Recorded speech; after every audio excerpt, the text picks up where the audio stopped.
Guys, I am back. I do apologize for not putting a video out last week. I've been really busy with work. I've been reamping a lot of things, and I will get into that. And let's go over a couple things, shall we? Number one is I got a new haircut. It's a new color. It's a new me. I love this color. It is kind of like a blondish kind of thing, but, you know, it kind of has like silver to it. But hey, it's my birthday gift. Speaking of birthdays, when this video comes out, it will be my birthday. I'm putting this video out on my birthday, which is actually tomorrow. Tomorrow's my birthday, August 11th, and that's exactly when this video will drop. So that's two things. Number three, actually, let's go through the birthday thing. I don't want anything for, like, I don't want any money. I don't want any gifts or anything like that. You know what I do like? Subs.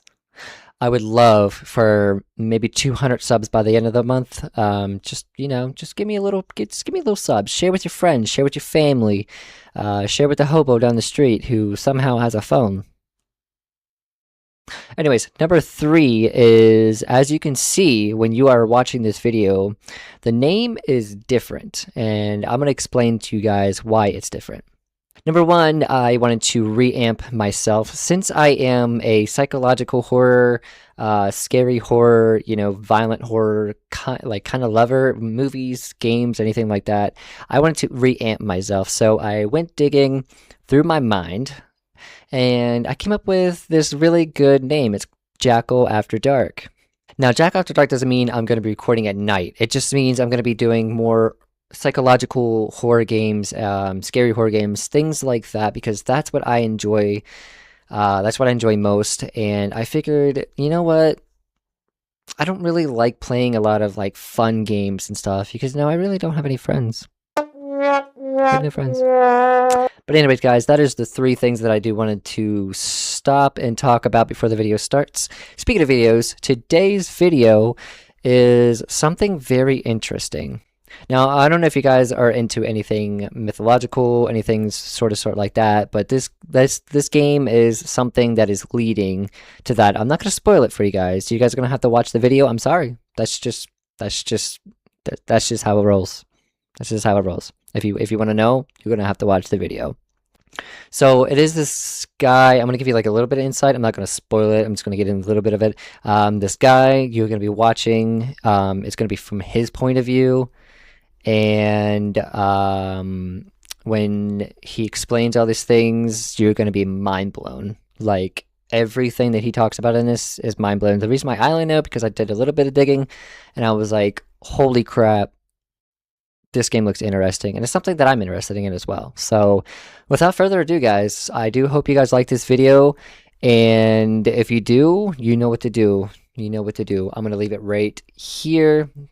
This is my new channel name, and I hope you guys do love the video. I hope you guys do sub, and I hope you guys do follow. I hope you guys hit the like button, subscribe, hit that notification bell for more videos, so that way you guys know it's on the dot. So without further ado, let's hop into it, shall we? Alright guys, let's get into this. So, Dagon is a faithful interactive adaptation of H.P Lovecraft's work focused on story and atmosphere.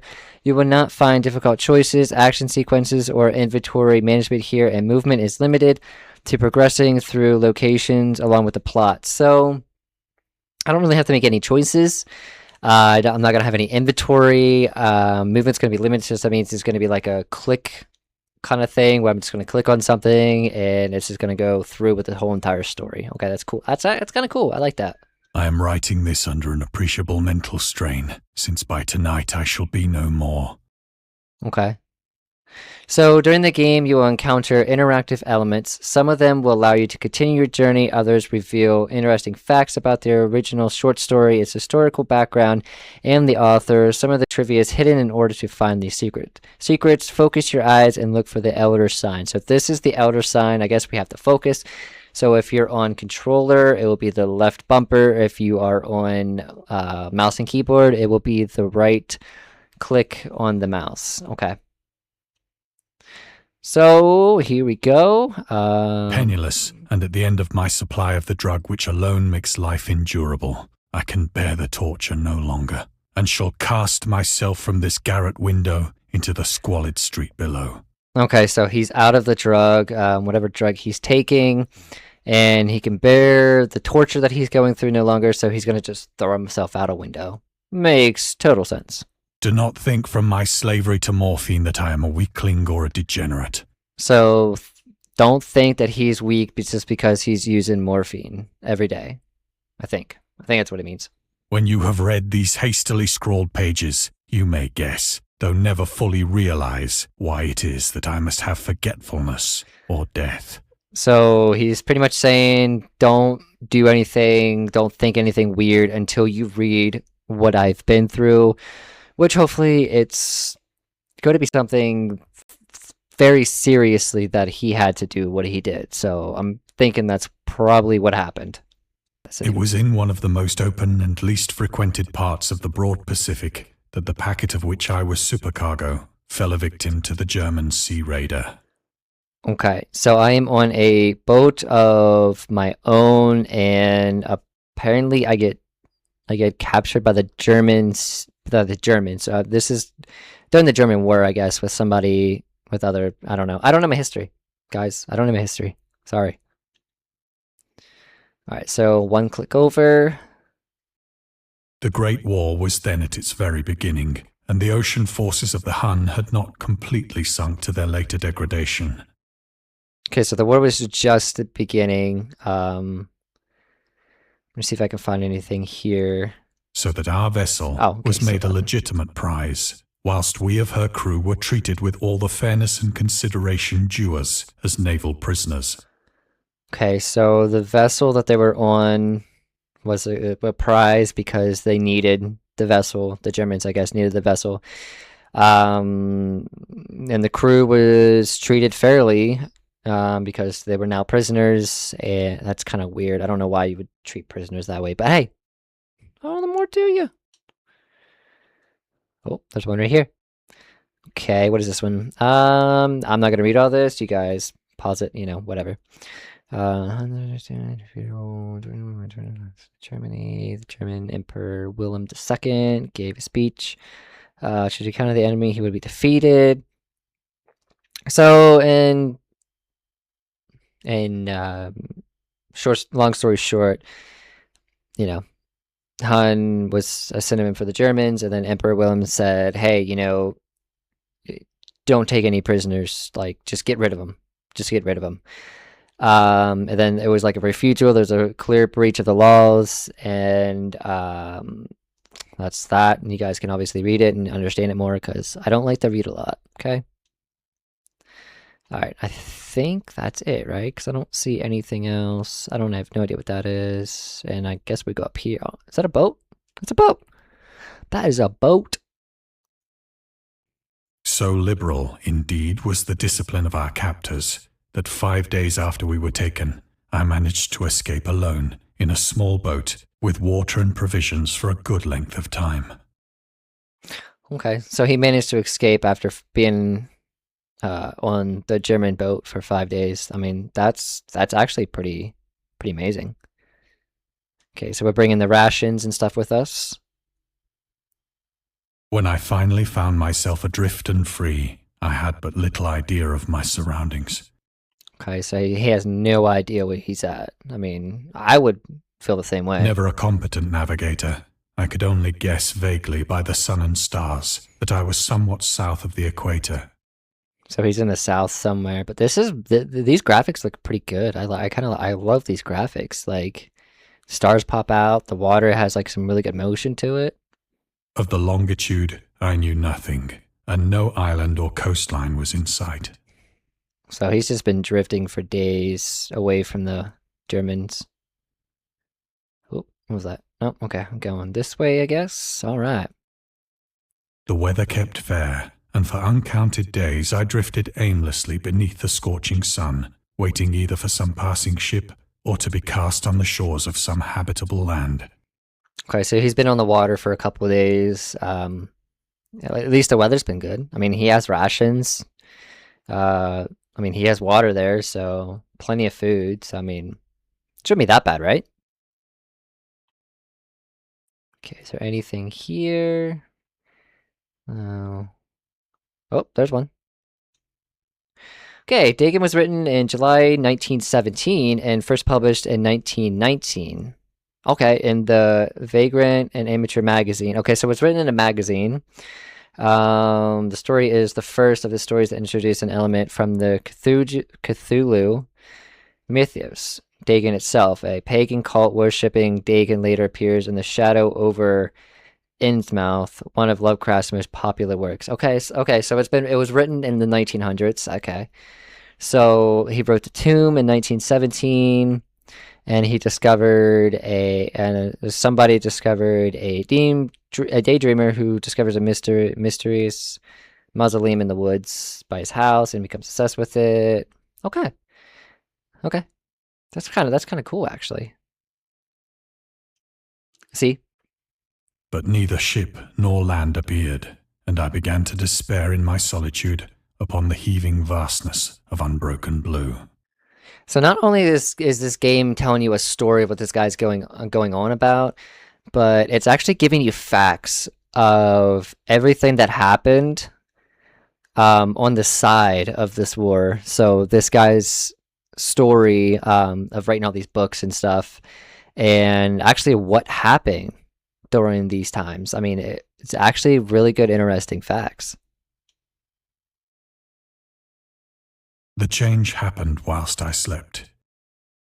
Okay, what happened? Its details I shall never know. So, like, is the weather changed? For my slumber, though troubled and dream-infested, was continuous. For my slumber, though troubled and dream-infested, was continuous. So what does that mean? Oh.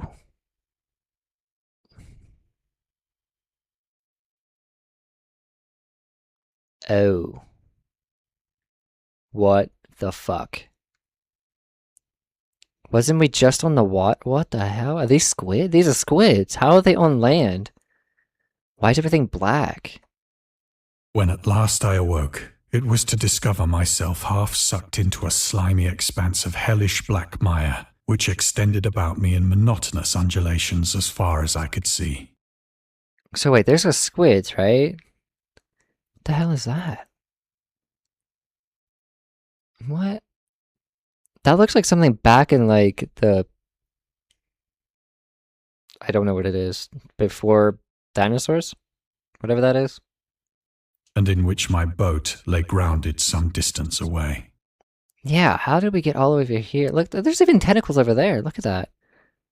Though one might well imagine that my first sensation would be of wonder at so prodigious and unexpected a transformation of scenery, I was in reality more horrified than astonished. I mean, if I woke up and I seen all this shit around me, I probably would be like... I would lose my mind. I would be slapping myself and imagining this can't be real, right? Because, like, how did this stuff get on top? Like, how is he stuck in the ground? That one looks like he's dead. I mean, he's dead, obviously. And that one's alive. Like, and there's just, like, these weird crustacean things that should have been, like, gone before dinosaurs even hit.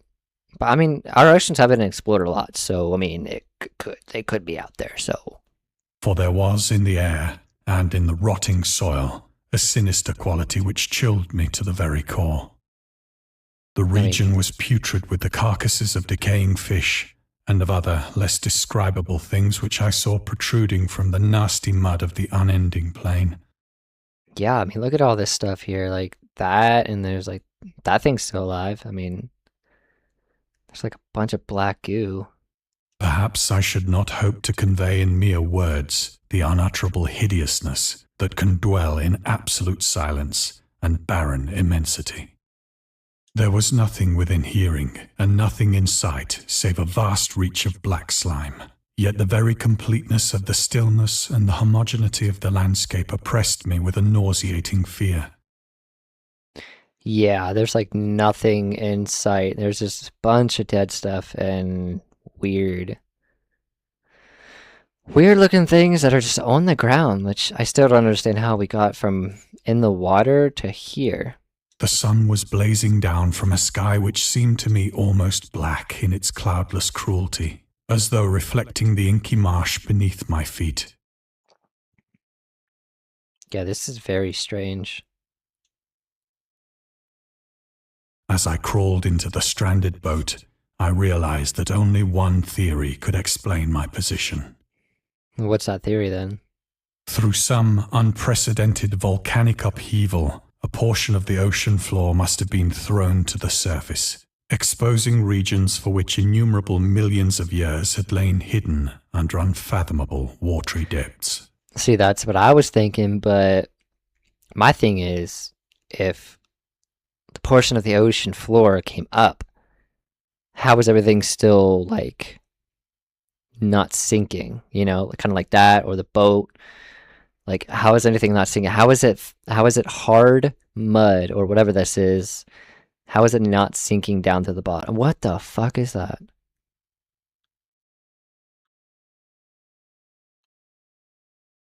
Okay. Anyways, So great was the extent of the new land which had risen beneath me that I could not detect the faintest noise of the surging ocean, straining my ears as I might. yeah, that's what I'm saying. Like, where? I still don't know what the hell that is. What is that? It's like some kind of giant goo. But that's what I'm thinking. Like, I was on the ocean and I woke up and now I'm on land that has a bunch of these weird creatures on it. And there's a flounder. I think it's a flounder. Something like that. It's nothing's making sense to me right now. Nor were there any seafowl to prey upon the dead things. That is true. There's no birds. There's no anything.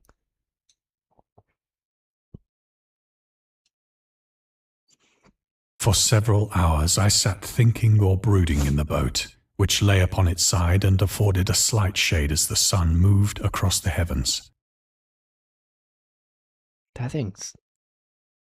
What is that? That is so weird. As the day progressed, the ground lost some of its stickiness and seemed likely to dry sufficiently for traveling purposes in a short time. Okay, so the ground's starting to dry up. Okay. That night I slept but little, and the next day I made for myself a pack containing food and water, preparatory to an overland journey in search of the vanished sea and possible rescue. Yeah, I would be getting out of this where the boat's at. I'd just be like, I'm out of here. Cause like this is crazy. Okay, so we're gonna grab our food and whatnot. On the third morning, I found the soil dry enough to walk upon with ease. What the hell is that? Okay, that's either what is that? What? Oh my god. Thing's massive. The odor of the fish was maddening, but I was too much concerned with graver things to mind so slight an evil, and set out boldly for an unknown goal. Yeah, I wouldn't want to deal with a smell, but I would get out of there, honestly, because this is like some weird shit. All right, so where are we going? Is there anything here? Okay, so there's nothing here to look at any facts or anything. Like I just walked over there, whatever that was. All day I forged steadily westward, guided by a faraway hummock which rose higher than any other elevation on the rolling desert. What the hell is that? That looks like some alien shit.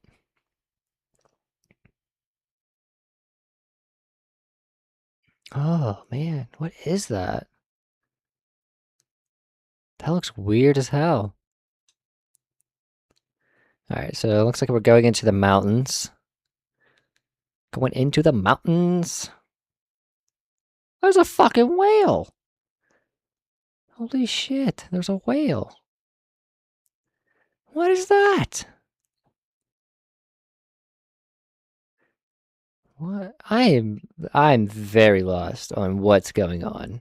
But this is very interesting, to say the least. Figure out what's going on, honestly. That night I encamped, and on the following day still travelled toward the hummock, though that object seemed scarcely nearer than when I had first espied it.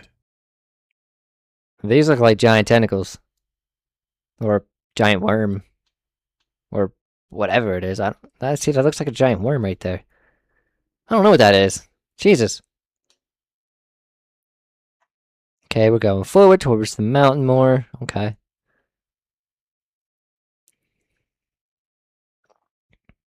By the fourth evening, I attained the base of the mound, which turned out to be much higher than it had appeared from a distance. Well, yeah, I mean, if you're further away from something, it doesn't look that big, but I mean, it's a mountain. It's a mountain. An intervening valley setting it out in sharper relief from the general surface. Too weary to ascend, I slept in the shadow of the hill. Yeah, it's probably not a good idea, because you don't know what's out there. I know not why my dreams were so wild that night. I could probably guess why your dreams are wild. But ere the waning and fantastically gibbous moon had risen far above the eastern plain, I was awake in a cold perspiration, determined to sleep no more. Such visions as I had experienced were too much for me to endure again. Yeah, I'd imagine, like, you're in this weird place, so you're like, you go in a boat, and then you wake up, and now you're in this mysterious whatever this fucking place is, and I mean, I'd be hella scared, honestly. And in the glow of the moon I saw how unwise I had been to travel by day. Why wouldn't you travel by day? Without the glare of the parching sun, my journey would have cost me less energy. Without the glare of the parching sun, my journey would have cost me less energy. So is he meaning that it's easier to go at night because of the heat or something? Or Indeed, I now felt quite able to perform the ascent which had deterred me at sunset. okay, so maybe he's talking about like the reflection of the stuff, or maybe just because of the heat. I don't know. I don't know. Picking up my pack, I started for the crest of the eminence. All right. Grab my pack. Let's go. Wait, so anything here, though, that I need to... Oh, there's a rock right here. Contrary to popular opinion, Lovecraft was not an ever-frowning, eccentric, grumpy loner, so he appreciated humor. Times his social life was so intense, his work would suffer for months. Okay, so he was such like an outgoing person. He would put people first before his work. So he needed to get away from everybody, work on his stuff, and he even said that he was greeting people in bathrobes and pretty much just making it seem like he wasn't home or he was just busy. So, I mean, I would do the same thing, honestly. Like, if I was working on something this hardcore that he was writing and he was working on, I would be like, hey, don't come near me. Don't even bother me. I got stuff to do. I got stuff to do, guys. All right, so we're getting our pack and we're going up the mountain. I have said that the unbroken monotony of the rolling plain was a source of vague horror to me. I have no idea what that means. I can't explain that. You guys are going to have to figure that out. But I think my horror was greater when I gained the summit of the mound and looked down the other side into an immeasurable pit or canyon. Okay, so he was afraid that the mountain was going to be horrible, but it turns out it's worse. Got it. Whose black recesses the moon had not yet soared high enough to illumine. So the moon's not high enough to emit too much. I felt myself on the edge of the world. So the moon is not high enough to emit so much light that he can see. Okay, so that makes sense. Peering over the rim into a fathomless chaos of eternal night. Yeah, I can't see. I wouldn't be able to see anything. Through my terror ran curious reminiscences of Paradise Lost. The material reminiscences of Paradise. So Paradise Lost, I think... I don't know what it is. I'm thinking it's something that he wrote, or maybe something that happened, or there's like a story or something. Definitely look into that, guys. Definitely look into it. Leave a comment down below of if you did, and just just write down what you think about it. Just something. And of Satan's hideous climb through the unfashioned realms of darkness. Okay. As the moon climbed higher in the sky, I began to see that the slopes of the valley were not quite so perpendicular as I had imagined. Perpendicular means up, I think, right? Does it mean like straight up, or what is perpendicular? I have no idea. I should have paid more attention to school. Outcroppings of rock afforded fairly easy footholds for a descent. Okay, so he thought it would be like a far drop down where he couldn't be able to do anything, but there was slopes and everything like that. Okay, that makes sense. Whilst after a drop of only a few 100 feet, the declivity became very gradual. Okay. All right. All right. So the climb down is not hard. Okay, so that makes sense. Okay. Sweetness. Urged on by an impulse which I cannot definitely analyze, I scrambled with difficulty down the rocks and stood on the gentler slope beneath. So he's by the aim before so much I cannot be like scramble with difficulty. Okay, so he's went straight on down. Oh, there's a column. What is that? Gazing into the Stygian deeps, where no light had yet penetrated. Oh yeah, it's pretty dark down here. But I mean, look at all the like little glowy things. They might be like little rocks or something that kind of like lighten it up a little bit. All at once, my attention was captured by a vast and singular object on the opposite slope, which rose steeply about 100 yards ahead of me. So it looks like a giant block. An object that gleamed whitely in the newly bestowed rays of the ascending moon. That looks very... How did it get there, honestly? Like... Okay, is there anything here? Nope, nothing here yet. Okay. That it was merely a gigantic piece of stone, I soon assured myself. I mean, that's what it looks like, but still, the question is, how did it get there? But I was conscious of a distinct impression that its contour and position were not altogether the work of nature. Yep, that's what I'm thinking. Like, somebody had to make this giant stone, but like, who? If there's nobody around, who made the stone? Who made the stone? A closer scrutiny filled me with sensations I cannot express. Okay, so we're getting closer to the giant stone. For despite its enormous magnitude, and its position in an abyss which had yawned at the bottom of the sea since the world was young. Okay, so apparently this thing was at the bottom of the sea since the beginning of time. I don't know how it didn't deteriorate, I don't know how it didn't break apart, anything like that, but that's kind of crazy. I perceived beyond a doubt that the strange object was a well-shaped monolith, whose massive bulk had known the workmanship and perhaps the worship of living and thinking creatures. Okay, so something had to create this thing because it's massive and it's in the middle of absolutely nowhere. Dazed and frightened, yet not without a certain thrill of the scientist's or archaeologist's delight, I examined my surroundings more closely. All right, so we're going closer to the giant stone. The moon, now near the zenith, shone weirdly and vividly above the towering steeps that hemmed in the chasm. Oh. So it has a bunch of, what do you call them? I'm pretty sure he's probably going to say something about it, but I can't remember what they're called. The fact that a far-flung body of water flowed at the bottom, winding out of sight in both directions, and almost lapping my feet as I stood on the slope. How did water get to the top on this side, right here, but nowhere else there's water? I do know that, fun fact for you guys, I do know that in some places in the ocean, there's actually water in water.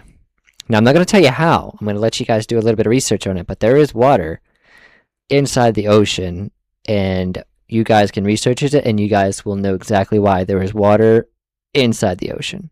Across the chasm, the wavelets washed the base of the Cyclopean monolith, on whose surface I could now trace both inscriptions and crude sculptures. Yeah, with the reflections, you can actually see that really well. And from what I see, on top is ocean life. I can't make out what's there. And there's whales at the bottom, which doesn't make any sense because whales should be up top, right?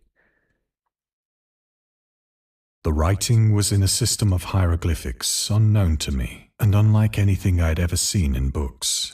Hieroglyphics, that's the name I was looking for. I just could not remember what it was called. But I am kind of a fan of hieroglyphics. I love like the backstories of them. I love how You can archaeologists, scientists, whatever you call them, cave people, whatever. They go in it and they actually find these kind of drawings and stuff in there. That like piques my interest. Is like how did it come about? Like how did they be like, oh, I'm just gonna go draw this inside a cave and hopefully somebody comes and finds it. Like this is the kind of questions that I ask myself. It's just like, how does this happen? Why does this happen? Like who thought of it first? This is really interesting. I kind of like this. Consisting for the most part of conventionalized aquatic symbols such as fishes, eels, octopi, crustaceans, mollusks, whales, and the like. Yeah, there's sharks, turtles, seahorses. That looks like a crocodile, alligator, something like that. Shark, mollusks, that, whatever that thing is down there. Okay, these are actually pretty cool. These are neat. Several characters obviously represented marine things which are unknown to the modern world. So that, obviously, octopus, I think it's an octopus. Yeah, I think it's octopus. The right side that is an angelfish, I do believe. I think that might be a jellyfish, and that one on the left side looks like an anglerfish, but I don't know what that thing in the middle is at all. But whose decomposing forms I had observed on the ocean-risen plain. See, those were like squids and stuff. That's what I think that's what it was. It was the pictorial carving, however, that did most to hold me spellbound. Yeah, so if I find something like this in the middle of absolutely nowhere, if I'm just like, walking by, yada, yada, yada, and I see this giant thing that has all these hieroglyphics on it, I'm going to question life. Okay, so, there's a thing here. All right. So, Dagon contains many themes and storytelling methods that Lovecraft developed in his later works, such as telling the story through carvings, At the Mountains of Madness, The Nameless City, Journals and Characters, The Shadow of Time, Haunter of Dark, Islands Emerging from the Ocean, The Call of Cthulhu. I do want to get in reading more about Cthulhu. That thing actually piqued my interest years and years ago, but I never had really time to go over it to understand the whole backstory of Cthulhu. But I think I want to do a future video of doing like a whole kind of like research on Cthulhu, because I know there's an audience out there who likes this kinds of stuff, hieroglyphics, mythological things. I actually want to do a video on this. Let me guys know if you guys want to see that. Anyways, so fictional beings based on real events and mythologies, Migo and the Whisper of Darkness. It also considered the origin of the popular Cthulhu mythos. Some of the Lovecraft stories also conclude in the manual of the simulated Dagon, but let's skip the details in order not to spoil the ending. Good idea. Plainly visible across the intervening water on account of their enormous size were an array of bas-reliefs whose subjects would have excited the envy of a Doré. So water on top, water down below, so there's something else below our water. I think that these things were supposed to depict men, at least a certain sort of men. That has the these were weird shown things. disporting like fishes in the waters of some marine grotto. They kind of look like weird-looking alien mermaids, or paying homage at some monolithic shrine, which appeared to be under the waves as well. There's the shrine, this whole thing right here, this thing right here, under the water. Of their faces and forms I dare not speak in detail, for the mere remembrance makes me grow faint. Yeah. Grotesque beyond the imagination of a Poe or a Bulwer. They were damnably human in general outline, despite webbed hands and feet, shockingly wide and flabby lips, glassy, bulging eyes, and other features less pleasant to recall. Yeah, these guys aren't very pretty at all. Like, this guy has, like, 4 eyes and a weird mouth. He has, like, a weird... I can't explain this at all, honestly. Curiously enough, they seem to have been chiseled badly out of proportion with their scenic background. for one of the creatures was shown in the act of killing a whale, represented as but little larger than himself. So so he's thinking that these creatures were as big as these whales, like the whales that we seen on the beach. Like that thing was massive, and these creatures, I'm thinking there's some kind of like human mermaid kind of thing, are as big as whales, and that is crazy to think that there is a myth out there that somebody wrote, or there's stories out there that somebody wrote that actually seen these kind of things, and it really, really, really piques my interest of like where these sightings happened, like everything like that. This is actually really piquing my interest, and I want to know more about this. Honestly, I want to continue. I want to know more. I remarked, as I say, their grotesqueness and strange size. Yeah, because they are massive. But in a moment decided that they were merely the imaginary gods of some primitive fishing or seafaring tribe. So imaginary gods that people think are there. I don't really know. So that's what I'm going to go off of. That's what it's saying. Imaginary gods, primitive fishing and seafaring tribe. So yeah, let's continue. Some tribe whose last descendant had perished eras before the first ancestor of the Piltdown or Neanderthal man was born. Okay. So we are continuing forward. Let's go. Awestruck at this unexpected glimpse into a past beyond the conception of the most daring anthropologist, I stood musing whilst the moon cast queer reflections on the silent channel before me. Then, suddenly, I saw it. Ooh, what's that? With only a slight churning to mark its rise to the surface, the thing slid into view above the dark waters. What is it? Vast, Ooh. Artemis-like and loathsome, it darted like a stupendous monster of nightmares to the monolith. What the hell is that? About which it flung its gigantic scaly arms, the while it bowed its hideous head and gave vent to certain measured sounds. Oh, okay. What is going on? What happened? I think I went mad then. Of my frantic ascent of the slope and cliff, and of my delirious journey back to the stranded boat, I remember little. Okay, so we're going back to the boat. Okay. I believe I sang a great deal and laughed oddly when I was unable to sing. Yeah, I probably would go insane if I seen all this, because it looks like now he's going completely insane.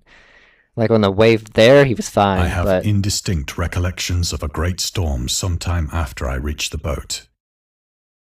that thing's still over there. At any rate, I know that I heard pearls of thunder and other tones which nature utters only in her wildest moods.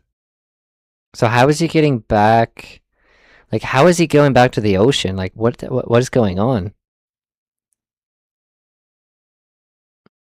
When I came out of the shadows, I was in a San Francisco hospital, What? brought thither by the captain of the American ship which had picked up my boat in mid-ocean. In my delirium, What? I had said much, but found that my words had been given scant attention.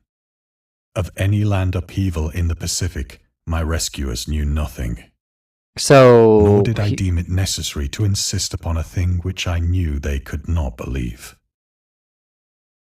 I'm very confused of what's so was he Once I what? sought out a celebrated ethnologist and amused him with peculiar questions regarding the ancient Philistine legend of Dagon, the fish god. Okay. So Dagon was the main deity of the Philistines, or Philistines, however you pronounce it, worshipped through the Middle East as the ancient god of fertility and crops. In Hebrew, the word Dagon was a common noun for grain. The rulers of Akkad, I don't know how to pronounce that name, chose him as the patron saint of their war conquest. He also appeared as the judge of the dead in the Siren poem and in the underworld prison warder in one of the Babylonian texts. He is often mistakenly taken for a fish god due to the wrong interpretation of his name, as in Hebrew, the word dag means fish. In H.P. Lovecraft's work, Dagon is an underwater deity ruling over the deep ones, a humanoid raised with the fish traits and resides in the oceans. He is worshipped by a secret cult called the Aristocratic Order of Dagon. So in Lovecraft's work, the Dagon that he was talking about was an underwater deity. He was a god, and he was a humanoid race with fish traits. As you guys seen, he had like the weird hands, webby hands, stuff like that, and they were worshipped by a cult. It was called the Aristocratic Order of Dagon. Okay. But soon perceiving that he was hopelessly conventional, I did not press my inquiries. Yeah, I wouldn't either, because I would probably like, he'd be like, "What are you talking about?" Lovecraft's attempts to find a job in 1925 were influenced by advice from his friends, from an ad, yada yada yada. Okay, you guys can pause this. Let me move my mouse cursor thing, my higger digger. Okay, you guys can pause that. I'm actually really intrigued at what's going to happen after this, because somehow I was on the sea, woke up in some kind of weird thing, and now I'm in a hospital, and now I'm somewhere in a library. Okay, so August Derleth was an American writer. Although he was going to build a proposition, he was surrounded by numerous controversies. Holy crap. One of his most questionable decisions involved good versus evil doctrine to the Cthulhu mythos, which contrasted Lovecraft's work. So contradicted. So this guy named what was his name again? August Derleth contradicted his work and said HP's work that said that Cthulhu mythos was not real and it was misunderstood and misrepresented and stuff like that. He pretty much said it was just false news, and he just took over it after HP has left the Earth. Okay, so we're here. So I guess it's time to leave because I don't see anything else that we have to do here. So let's leave the library. It is at night, especially when the moon is gibbous and waning, that I see the thing. Okay, so we're back in our apartment. Oh, I accidentally clicked it. So he tried morphine. But the drug has given only transient surcease and has drawn me into its clutches as a hopeless slave. So he pretty much got used to morphine. Having written a full account for the information or the contemptuous amusement of my fellow men. So now that he wrote everything down, everything that he's been through, he is claiming he wants to just end it because he is just really, really, really messed up from everything that happened to him. So he wrote all of this. As you can see, this is an entire letter that he wrote, and he's just wanting to be done with everything. So I wouldn't blame him. I mean, if I went through that stuff, I would think I'm honestly freaking crazy. Not gonna lie.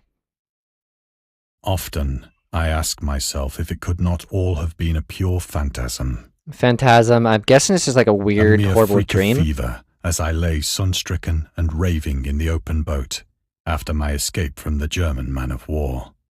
This I ask myself, but ever does there come before me a hideously vivid vision in reply. I cannot think of the deep sea without shuddering at the nameless things that may at this very moment be crawling and floundering on its slimy bed, worshipping their ancient stone idols and carving their own detestable likenesses on submarine obelisks of water-soaked granite. I dream of a day when they may rise above the billows to drag down into their reeking talons the remnants of puny, war-exhausted mankind. Makes completely sense. Of a day when the land shall sink and the dark ocean shall ascend amidst universal pandemonium. Oh, okay. Okay. So that makes total sense. So he's pretty much saying that the war, it might cause the ocean to flip upside down because of how much damage that we have, and, you know, yada, yada, yada. So the end is near. I hear a noise at the door, as of some immense slippery body lumbering against it. Okay, so there's something at my door. It shall not find me. And it found you. It found you. Of course it did. God, that hand! Yeah. You get out of here. You gotta run somewhere, The bro. window! The window! Okay, the window. I'm gonna jump out the window. See you later, alligator. Alright guys, that is it. I hope you guys enjoyed today's video. I haven't really looked into any of this kind of stuff. And actually, when I was like looking up some games to play, you know, anything like that, I seen it and I read it and I was like, dang, I actually miss kind of like looking into this stuff. I miss actually like learning about this stuff. So I was like, you know what? I think other people might enjoy it. I think you guys might enjoy it. So I was like, you know what? I'm just going to give it a go. I did like it so far, and I hope they do something like this again. I hope I can find another game like this, or they have like another, you know, like a different kind of set to it, because I actually really enjoyed it. And I hope you guys enjoyed it as well. But yeah, don't forget to go to w.gg to get your energy supplements. Like I said, I got Dragonade, and that thing has been pushing me. It has been pushing me for work and for my gaming and everything like that. Like, I've been gaining a lot more energy than I've ever had before, drinking like Red Bulls, Monsters, things like that. Like, nothing compares to w.gg. Like, I'm not even putting this as a bit or anything. Like, it actually gives me the boost of energy that I need. But yeah, don't forget to go to w.gg and use hashtag #TheGoatJackal to get your 10% off on your entire order. That is 10% off your entire order. Like I said, they got some really good stuff over there, like Dragonade. That's my go-to. They have other things over there. They have like all different kinds of flavors, water bottles, you know. They even have hats. I'm gonna order myself a hat pretty soon. Pretty soon, guys. I'm gonna order my hat. Guys, thanks for watching the video. I do appreciate every you guys, and like I said, tomorrow this drops, and I mean today this drops, the 11th. I am recording this the day before my birthday. Yeah, but don't forget, leave a comment down below of wishing me a happy birthday. And like I said, I don't want money, I don't want gifts, I don't want any of that. I want, but I would love, don't say want. Don't say want. What I would love to have is more subscribers. That is my goal. I want to build this channel. I want to make it good. I want some really good subscribers. But anyways, guys, thank you for watching, and I will see you guys. Hold up. Wait a minute. Take a curveball to that. Hold up. I forgot to mention in the beginning of this video that since I will be having more free time on Thursdays, because I usually record on Mondays, but now I'm going to start recording Thursdays, and videos will be out Saturday now. Editor, put a Saturday above. Put a Saturday like right here. Put a Saturday right there. Videos will be dropping Saturdays, guys. Saturdays instead of Tuesdays. So don't forget, hit that notification bell for, you know, so that way you know when my videos are out.